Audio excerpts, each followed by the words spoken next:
Welcome back to the Real News Network. I'm Paul Jay in Baltimore. We're continuing our series of interviews about the global economic crisis. Now joining us again from Geneva is Dr. YILMAZ AKYÜZ. He's the former chief economist and director of the Division on Globalization and Development Strategies at UNCTAD. He's now chief economist of the South Center, an intergovernmental think tank of the developing countries based in Geneva. Thanks for joining us again. So how dangerous a moment are we in? How dangerous or how close are we to another major global economic meltdown? Will the developing world's markets save the global economy? I think we are in a sort of a global depression situation in the sense of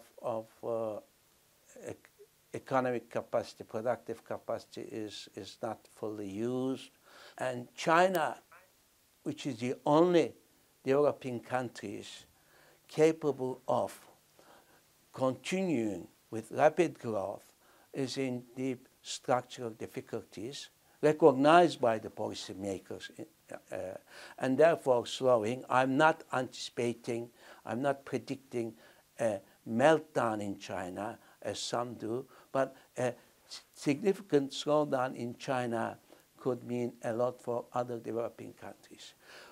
The other BRICS, if you exclude Russia, the oil major energy exporter of commodities, you have Brazil, India. Actually, these countries are not major players in the world economy.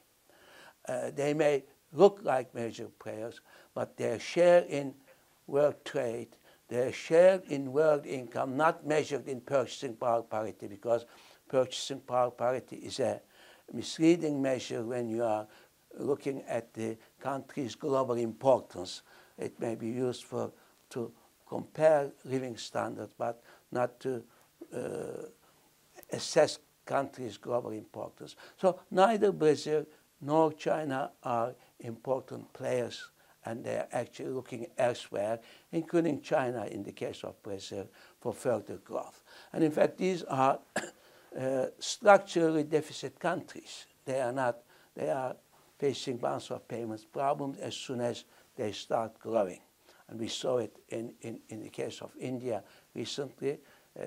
Payment deficits are rising, despite the fact that India receives more than 3% of GDP in remittances from workers. India is exporting skilled and unskilled labor rather than manufacturers.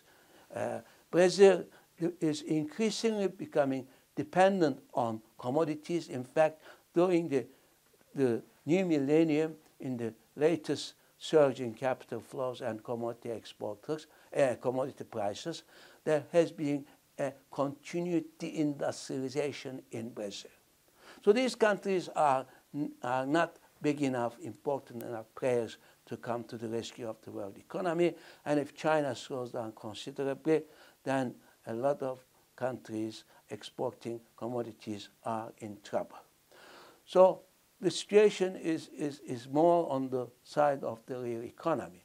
Now, when downturns come in a big way in China, of course, you have the risk of bubble bursting, debt problems emerging for state economic enterprises and local governments.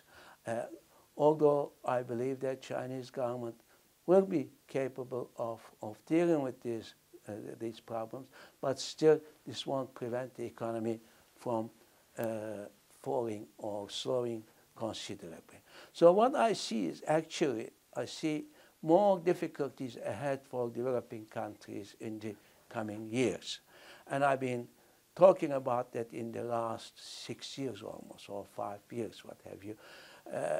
There was this exceptional performance of developing countries before the financial crisis, when growth rate in these countries exceeded the growth rate in the North by 5 percentage points. That is unprecedented compared to 1 percentage point in the previous 3 decades.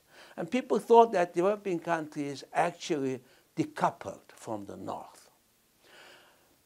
Even before, in the early days of the crisis, many people expected them to decouple from the difficulties of the North, including the IMF. But after the collapse of Lehman Brothers, they all went down. But because of, first, the quantitative easing and interest rate cutting in the United States, and Europe, of course, which played a major role in the recovery of capital flows to developing countries, mainly speculative type.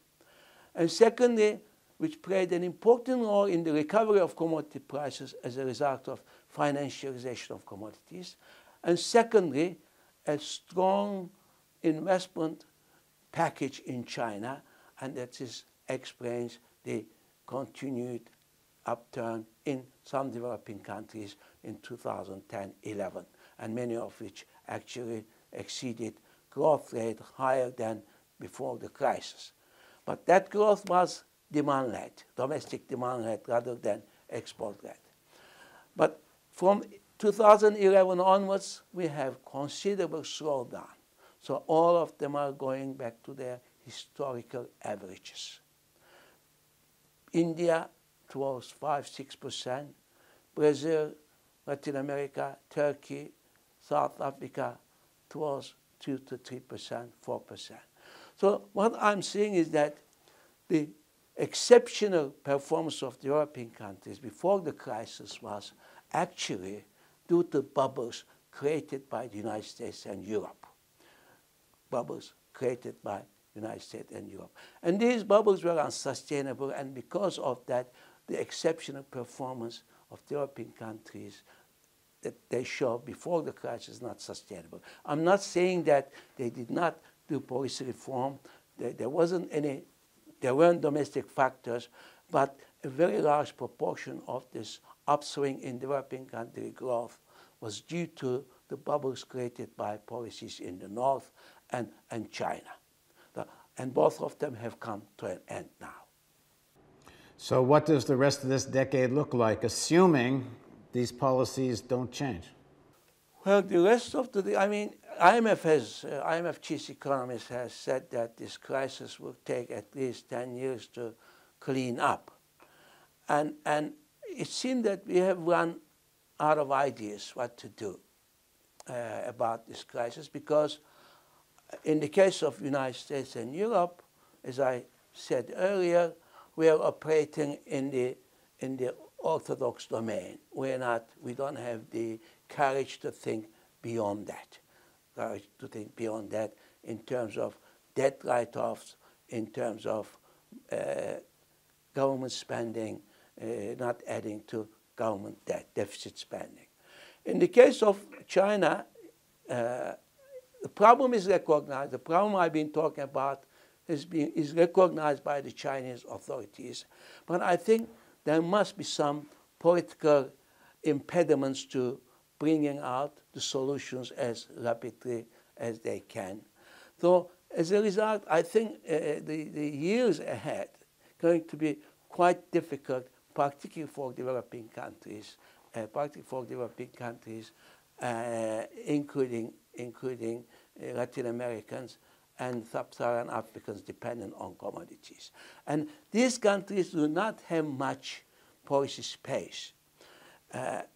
Two most important determinants of economic performance in Latin America and Africa are capital flows and commodity prices, neither of which are within the national control.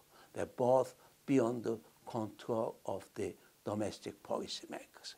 So they do not really have much policy space in responding to global slowdown in the coming years.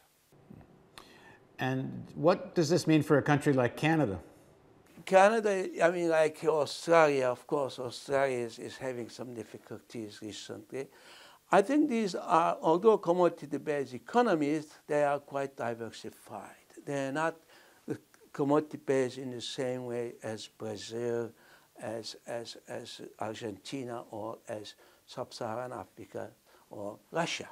They are diversified economies. We have also in Europe commodity-based economies, commodity-rich, natural-rich, resource-rich countries, some Nordic countries, Norway, Sweden, but they are highly diversified economies with strong manufacturing sector. Okay, in the next and final segment, we're going to take another look at what should be done, what kind of policies might make a difference. So please join us for the continuation of this series of interviews on the Real News Network.